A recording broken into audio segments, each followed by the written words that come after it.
There are secrets out there, guys, performance marketing secrets, and knowing just one or two of them can light up your funnels. Let's go. This is Performance Marketing Insiders. I'm Chris Mechanic. Join me as we go deep into the secrets of the world's elite marketing minds. Performance Marketing Insiders is sponsored by Web Mechanics, the AI-driven performance agency that makes you smarter. Welcome, Performance Insiders, to another exciting episode. I'm super excited for our guest here today. It's kind of difficult to describe him a little bit, but he is a viral content engineer. So he's a social media expert that specializes in generating content that cuts through the noise, gets attention, and gets viewed. His and his team's content have been viewed over 50 billion times and have generated hundreds of millions of likes, follows, subscribers, leads, I'm sure, sales, etc. For some of the biggest brands in the world, frankly. And I'll just look at my sheet here. For MTV, Viacom, Vice Magazine, Paramount Pictures, IKEA. We're talking grade A brands, as well as celebrities like Taylor Swift, Rihanna, Adriana Lima, and many others. He's currently managing partner at Hookpoint, a consultancy that works with brands and other influencers to produce this sort of virality. And he's author of 1 Million Followers. Welcome to the show. Thanks for having me. It's a pleasure to connect with you and everybody that's tuning into this. Yeah, absolutely. So I'm super excited. You strike me as the type of person that is just filled with all types of useful tidbits of information and knowledge. And you know that we're all about secrets here. So let's start off. Tell us one of your biggest performance secrets. Yeah, so let's tie it to organic social media because there's a lot of information about there. There's a lot of frustration around it. And the first thing to really understand is when I started in social media in 2005, maybe there's 1 million people on the platforms, 1 million content creators. If you fast forward today, there's 4 billion content creators on the planet, pushing upwards of 200 billion messages into the world every day. So needless to say, it's a very competitive platform. There's massive opportunity, but you have to understand the secrets to harness it. So the biggest contributing factor to your ability to be successful, to go viral, to get reach and distribution of your content is the algorithms. Now, there's a lot of frustration with the algorithms, and if that's you, I completely feel your pain. And it's very simple in terms of the purpose of these algorithms. The purpose of the algorithms is user retention, meaning the longer people spend on the platforms, the more ads they can serve, and thus the more profit they generate. So how do you maximize the benefit? How do you make the algorithms your best friend? Well, the algorithms are really looking for content that can grab and hold attention with the widest possible audience. So they want to be able to seed your content to millions of people, and they really do want to do that, but your content needs to prove that it can capture that attention, meaning stopping the scroll and then holding their attention, building the retention graph up. So it's getting people engaged with that content from, a time perspective. So that biggest secret is pretty simplistic in that you have to grab attention and hold attention for as long as possible in order to go viral, in order to reach the highest levels. So the way that we look at content oftentimes is counterintuitive to what we've been taught pre-social media, which was create a very specific piece of content for a very specific audience. That doesn't work when it comes to virality and organic, because then it breaks the mold of what the algorithms are looking for, meaning I want a piece of content that I could see to millions of people and with different backgrounds, different parts of the world, different genders, things of that nature, and still be able to engage them. So our job as content creators is to take more of this generalist approach where we can make anybody interested in our subject matter while still subtextually playing to our core audience so that it leads to sales, leads to business for us. Gotcha. So can you think of an example of that? Because the first thing that comes to mind for me is basically like, you may, with a general piece of content, you may get a lot of views and followers if you can hold attention, but it may not really be that relevant, especially if you're like, some kind of B2B or something. with a target audience. But can you give us an example of how, like, a general-ish piece of content that would still have an angle enough that it would attract the right prospect? Is that what you're saying? Like, it needs to be like as general as it can be while kind of speaking to the prospect? Yeah. So it still should play to your subject matter. It's not like, hey, and I'll give you a prime example of this. Hey, I'm a tax accountant, but I'm talking about dogs. Like, Right. there needs to be a correlation because you need to monetize that attention. But I bring up taxes because there's a prime example of this. You think about taxes, it's not a sexy subject. You would not think it to go viral, but there's a YouTube account called ClearValue Tax. Now, when we talk about a generalist approach, let me start with kind of like his underperformers of, and I'm just looking at his channel as we speak, so I can read off some of the subject titles. But like a low performer for him is like student loan forgiveness or inflation report was a disaster. Now, that is going to be interesting to a very narrow audience. It plays to kind of his expertise. But if we look at the generalist approach, if I look at his most viewed videos happened during COVID, and they all have over 2 million views, and they were all about stimulus checks. So it was, will there be another stimulus check? Stimulus check frequently asked questions. Stimulus checks are now being processed. $2,000 monthly stimulus checks. So when you think about the differences during that time, a lot of people wanted to know about stimulus checks, but don't really care about taxes. Right. So what he's doing is he's tying into a subject matter that's interesting to a wide possible audience, but still subtextually playing to his area of expertise. Yeah. So another example is Graham Stephan. That's amazing. On YouTube. Yeah, another guy is Graham Stephan on YouTube, and what he does is teaches finance to millennials. Now, typically, finance is not an interesting subject matter to millennials or most people. So his most viewed video is how I bought a Tesla for $78. So it's an amazing hook, and even if you don't care about finance, you want to see how did I actually buy a Tesla for $78. And within that, he teaches the principles of finance and how his mindset approaches it, and it introduces his brand and his expertise to the world. Yeah, no, it makes a ton of sense. So on the topic of the algorithm, like if this is a known thing that the algorithm, values the ability to capture and hold attention, like why do you figure more people aren't doing it? I don't know how many people realize that, but B, it's difficult. Like we're talking about storytelling here. And, the blessing and the curse of social media is we can all open up our app and hit record and post something. And because it's so easy, it's, the curse of it is we don't put a lot of thought into what we're saying, how we're saying it. Some people just get on and talk, or they think they're telling a story, but they're not paying attention to the nuances of what makes an effective story. So, a great analogy to this is movies or television shows. I'm sure we've all sat down to a movie and after we watched it and said, that is the worst movie I've ever seen, or you start watching a movie and you turn it off. Versus on the flip side, I'm sure you've all had sit down, watch a movie and be like, that is the best movie that I've ever seen. And the difference is very subtle. It's the storytelling, it's the characters, because I would say not, and I started in the movie industry, so that's why I'm kind of using this analogy, and I'm using it because most people have watched a movie or television. So specifically for movies, they all typically follow the same 3-act structure. They always typically follow like a hero's journey and things of that nature. But there's so much nuance into what makes a good movie versus a bad movie. The same applies to social media content.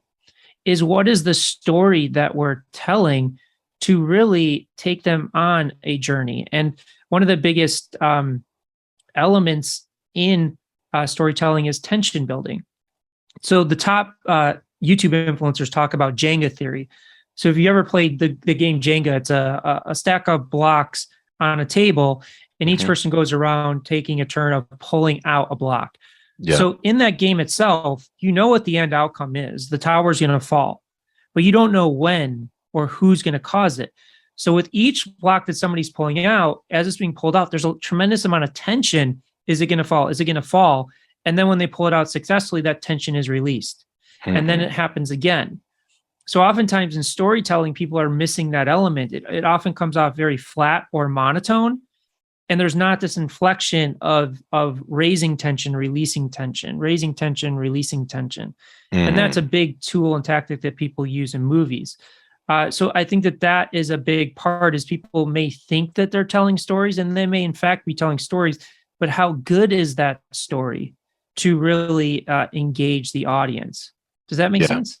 It does. It totally makes sense. And that's awesome that you're so knowledgeable about stories and storytelling. Yeah, and let me give you another analogy that I think people, and it'll be a quick one, but I think most people probably are subscribed to Netflix. Right. So you think about Netflix as an algorithm. They spend $15 billion a year producing shows, and they're constantly releasing new content. And the shows that don't get renewed are the shows that don't get either people to watch, or they don't watch the whole thing, versus the shows that do get renewed. People watch the entire thing, and a lot of people watch them. It's the same principle with the algorithm. It doesn't mean that the bad shows that are not getting renewed are not telling stories. It's just their stories are not as good and it's not really retaining the audience from a wide perspective. Yep, that's awesome, man. And I also like the couple of examples that you were talking about before. Are you able to talk at all about like some of your biggest wins or some of your most successful campaigns, and kind of like how the storytelling worked there, how it built the tension and released it, kind of a thing? Yeah. So a lot of the work that we, and even if you go to my social channels, a lot of what I'm doing is breaking down viral content. So one of our most successful videos is me breaking down this singer who did a remake of a Fleetwood Mac song. And it's probably got close to 50 million views at this point. And the interesting thing with the beginning of that video is, and you may think, oh, just remaking a Fleetwood Mac song would go viral, but there's probably 10,000 people that have done that. But the interesting thing that this girl does is she doesn't start singing until 17 seconds into the video. And what happens is she comes on screen, the song starts playing, but then she holds up her finger like as a signal to wait. She takes a drink of ocean spray, which was a trend at the time, and then she sings 17 seconds in. But what's happening is she's building that tension. You know the song, but you're like, is this girl going to be good? She's so young, but she seems like she may be good. But you're waiting to hear whether it's going to be good or horrible. And then when she starts singing, it's amazing. It's almost better than the original. Now, if it wasn't good, it probably wouldn't have that level of virality. But that's kind of the nuance that we kind of look at in storytelling, in content, is these subtle shifts. And I can give another example. A friend of mine, Alex Stemp, he just hit 20 million followers on TikTok, and he's the guy that approaches random strangers on a street to take professional photo shoots. So we analyzed together his content, his most viewed video, which was about 90 million views, and then like an average video for him, which was 5 million views. And the interesting thing is the 90 million view had a retention, meaning the average time people watched it was 27 seconds versus the 5 million views was 21 seconds. So a 6-second differential represented 85 million views in performance. That's the type of like nuanced detail that determines whether something is successful or not on these platforms. Yeah. Are there any other big like algorithmic factors that you pay a lot of attention to, other than retention time and stopping power? Well, when you look at YouTube, this stopping power, most traffic, people think most traffic from YouTube comes from SEO, like search. But actually, most views and traffic from YouTube come from suggested videos. So if you're watching a video, they suggest other videos. So a big contributing factor is your click-through rate on your thumbnail and headline. Yeah. Your retention still has to be there, but in terms of grabbing the attention, it's really the thumbnail and headline that drives that attention grabbing. So you have to be really effective at your ability to construct a thumbnail or headline that that gets people to click, and then obviously your story needs to take it from there. Interesting. That makes a lot of sense. Well, how did you get into this? Like, take us back to Brendan, the kid, kind of, and how did your chronology get you into this? You'd mentioned you were in the movie business a little while. Yeah, so I wanted to be a film producer, and I went to film school and was hoping to learn a little bit about business. And I quickly realized they don't teach you anything about business in film school. Hmm. So I figured the best way to learn about business is start your own, and the most cost efficient way at the time, and it still holds true today, is to start online companies. So I Hmm. started a few online companies really just to learn and experiment. And then when I moved to LA, like everybody else, I started at the bottom making coffee, copies, deliveries. And when people would ask me, especially the higher ups, like, why did you move to LA? What do you want to do? And I said, I want to be a film producer. I could see people's eyes glaze over because I was Yeah. one of a million other people that wanted to pursue that. Um, and again, this was around 2004, 2005. But one of the things that I realized, because I had to take a step back, I had to kind of see what was going to be my hook point, what was going to be my way to stand out and connect with the head of the studio or directors or actors.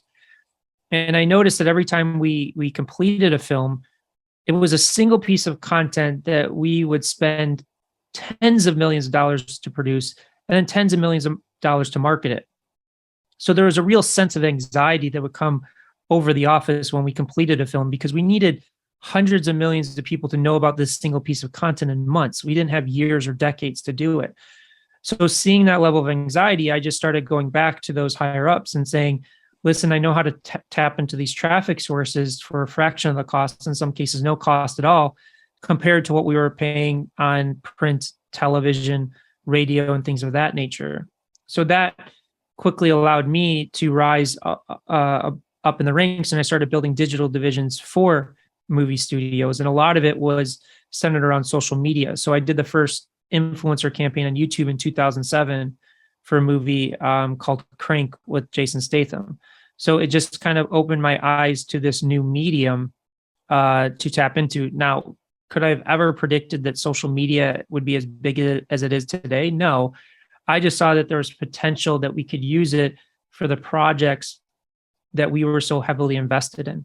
Wow. So you were making like movie trailers go viral, basically? Or Typically, the movie trailers were pretty much already cut. It was more ancillary campaigns Mhm. around the content. So, with the influencer campaign, I just messaged like 100. And again, at the time, they weren't even called influencers. They are just people that were generating a lot of views. So I messaged like 100 of the top ones. And I said, do you want to interview a movie star?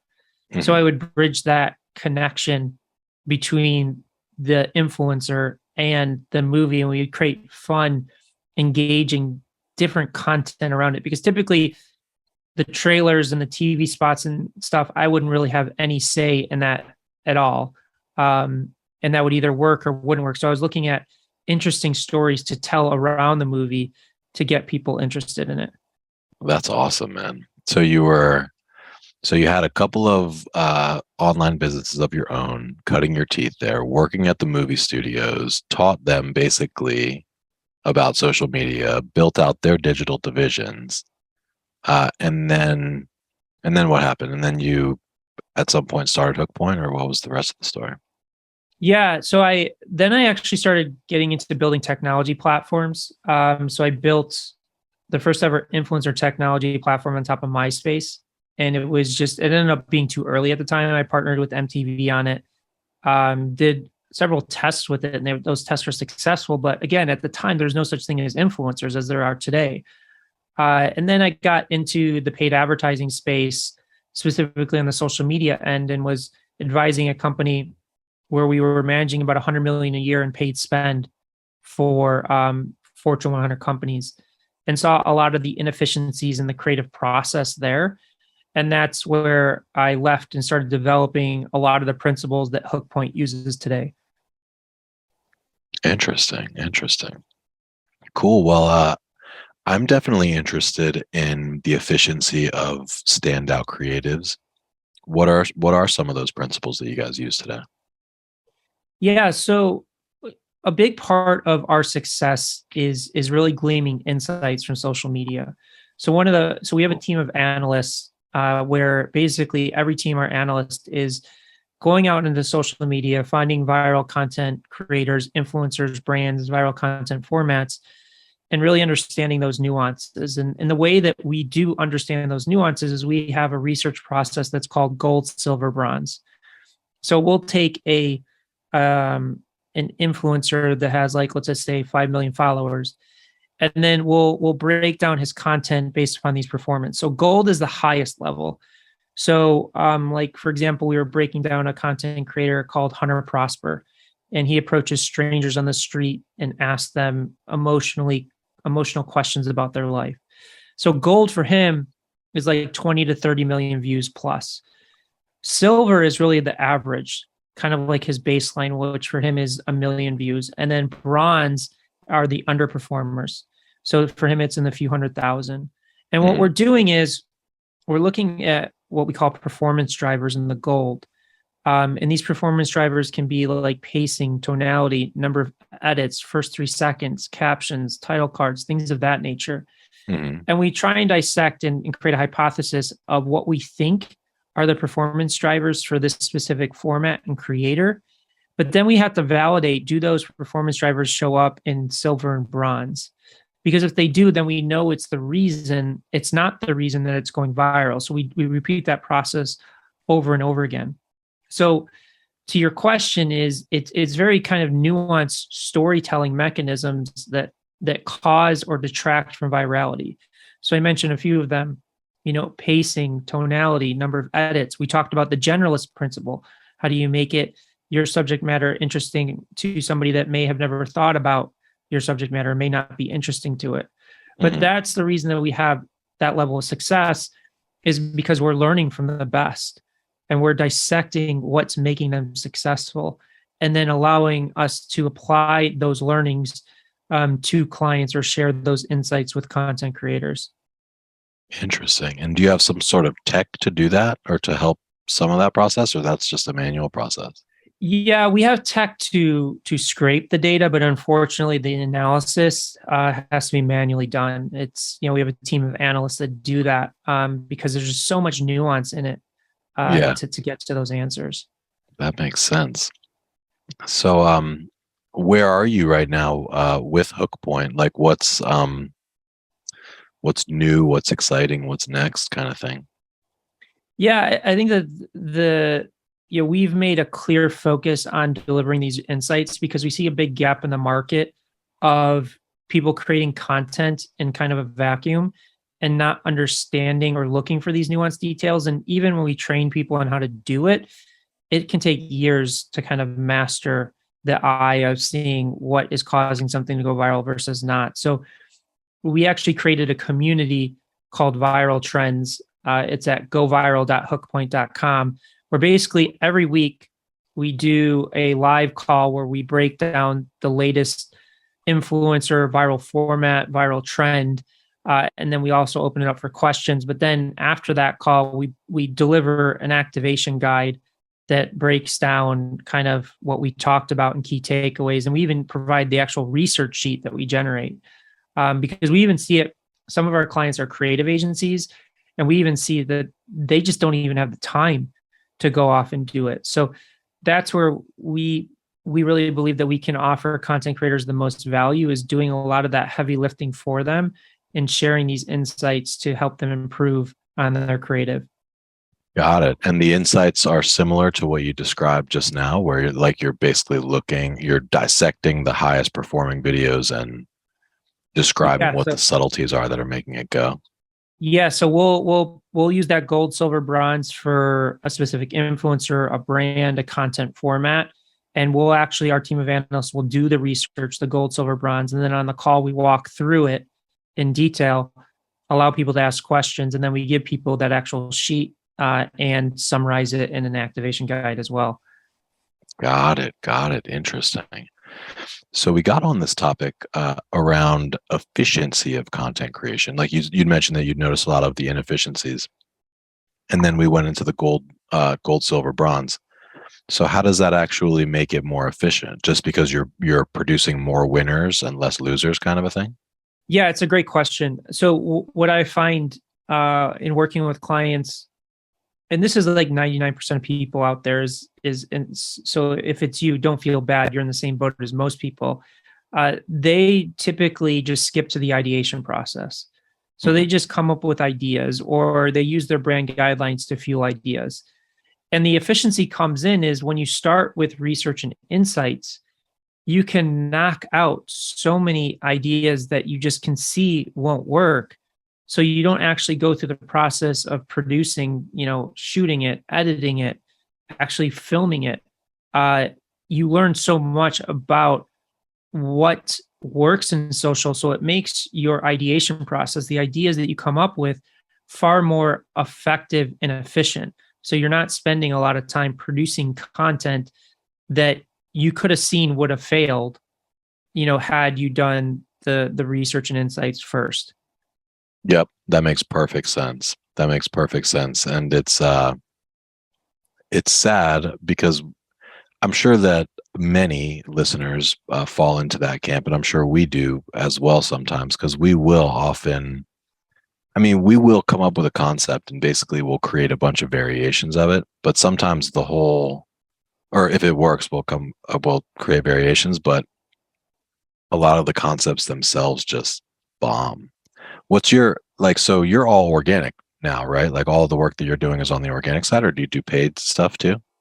Yeah, we do apply these principles to paid. Just paid is a little bit different because you need to have a solid data set to work from. So when we work with a client, we can get a data set from their creative that's performing and underperforming, and we can look at ad libraries of other content and glean insights. But unfortunately, the ad libraries don't report on the actual performance of the creative. So you kind of have to read between the lines of the sophistication of the advertiser, how many ads they're running, how long those ads have been running to. But you will see a lot of the same principles apply because when you think about it, paid advertising, all it allows you to do is get the reach. It doesn't force somebody to stop and watch it. Right. So we almost think about paid as like you have to be good at organic to be good at paid in some ways. You have Mhm. to be able to stop the scroll, hold attention long enough. Obviously, there's different principles that you can apply to it, but the storytelling principles still apply the same to really good, scalable paid creative. Oh, absolutely. Yeah, absolutely. Well, I think this was awesome. I mean, we talked about the algo, we talked about stopping power and holding attention. And I really love the example with that Fleetwood Mac song where it's like, wait, wait. And I've seen those too. And I've also seen the ones that are kind of like, you won't believe what happens at the end, or like, or like Yeah, watch and till that, the and end. Sometimes it'll I mean say that like in that's the a headline. great analogy. That format doesn't really work as much anymore because people have caught on to it, and Right. most people, there's a lot of people out there that abuse that. But that's a great analogy of setting an expectation, building tension, and then leading towards it. So I wouldn't suggest using that format, but using that analogy is a great analogy for your storytelling and content. Yep. I feel you. Well, hey man, I know that you're super busy. We're rounding out here, almost done. But I know that obviously have a lot of work to do. You have probably more than one full-time job. What do you do to unwind? Like, what do you do for fun? I love traveling and being outdoors as much as possible. I love nature. Um, you know, hiking, surfing, being in the water whenever possible, but just experiencing new cultures, new areas, new places of nature really kind of helps me unwind. And Oh, again, cool. my first love is movies. So I mean, I consume a lot of content because I started there because I actually do love the art of storytelling in those mediums. Nice. All right, cool, man. Well, let's jump into the lightning round. I'll just ask you like two or three quick grab bag questions real quick. And I don't usually use this one, but I am curious. Top movies. I know it's like the hardest question ever, but like top three movies of all time. What do you think? That is a very difficult question. I'll just Or just three of your favorites. I'll just kind of, I watch so many movies, but I'll just say ones that I have seen recently or rewatched again that I like. I mean, Christopher Nolan's amazing. You know, Inception, Tenet. I really enjoy those movies. I just rewatched the Lord of the Rings series because Amazon released their TV version of it. Shawshank Redemption comes to mind. It's kind of strange, but the recent Mission Impossible movies, I think, have been like the last one, I think, was so well done. But I think that those are the ones that kind of come to mind. I wouldn't say that they're my favorites of all time, but those are actually movies that I've rewatched, which gives me a good indication. I love Shawshank. I love Shawshank. I could watch that like on repeat. Yeah, which is amazing because it's a pretty deep and sometimes dark story of this character. Yeah, absolutely. Next up, if you were to start a side hustle, what would it be? For money or for pleasure? To make money or to just do a side hustle to just for fun? Because I think that'd be two different things. Let's go for fun. I would probably be some type of like nature guide, like take people on hikes or take people surfing. I'm not a great surfer, so I don't know that I could teach people, but I love going to places that I love and then sharing those experiences with other people. Nice. Yeah, that does sound. I don't know there's a lot of money in it, but yeah, right. Cool. And then lastly, if you could go back to your 18-year-old self and do something different other than like buy Bitcoin, what would it be? Well, I think it's a great question. At 18, I was pretty lost. I think that the biggest thing that I would do is really get into the process of learning out of the traditional education system and just trying to find the smartest people I could at that age and find some good advisors and just learn, you know, because I think that, and I think it's changing with the new generation, but I don't know if it was for you, but you kind of felt like learning was all done within the school system. Oh, yeah. And I've just learned so much more outside of the school system, and I enjoy learning. But at the time, I didn't really enjoy learning because I thought the only way to really learn is by going to school. So I think that that would be kind of a big shift that I would have loved to make earlier in life. Yep. I feel you. I think a lot of us are probably in that same boat with you. Well, Brendan, this was amazing, man. Thank you very, very much. I'm going to let you get back to your day. Before we go, though, I'm sure a lot of people are interested to hear more about you, see some of your best videos, or learn more about Hook Point. Where can folks go to learn more? Yeah, if they're interested in the insights community, they can go to goviral.hookpoint.com. If they want to learn more about just engaging us directly, they can go to hookpoint.com, or they can check out my books. I got 2 books out, 1 Million Followers and Hook Point, How to Stand Out in a 3-Second World. Nice. I like that title, Hook Point, Stand Out in a 3-Second World. Great. Well, thank you very much, Brendan. For everybody listening, if you like this, drop us a like, a comment, share it with a friend. And we will also include all the links and resources that Brendan mentioned in the show notes. Thank you very much. Until next time. And that's a wrap.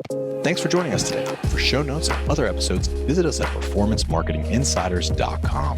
This podcast is sponsored by Web Mechanics, the performance agency that makes you smarter, offering AI-driven search, paid social, analytics, and conversion rate optimization for financial services, health, B2B, and SaaS brands that know. Hey guys, exclusive for listeners of this podcast, you can get a performance marketing assessment for free. And this isn't some cookie cutter automated report. It lays out detailed, specific things you can do right now to unlock limitless growth and nirvana level personal satisfaction. To claim your free assessment, just go to performancemarketinginsiders.com/audit and you'll have your customer report within just a few days.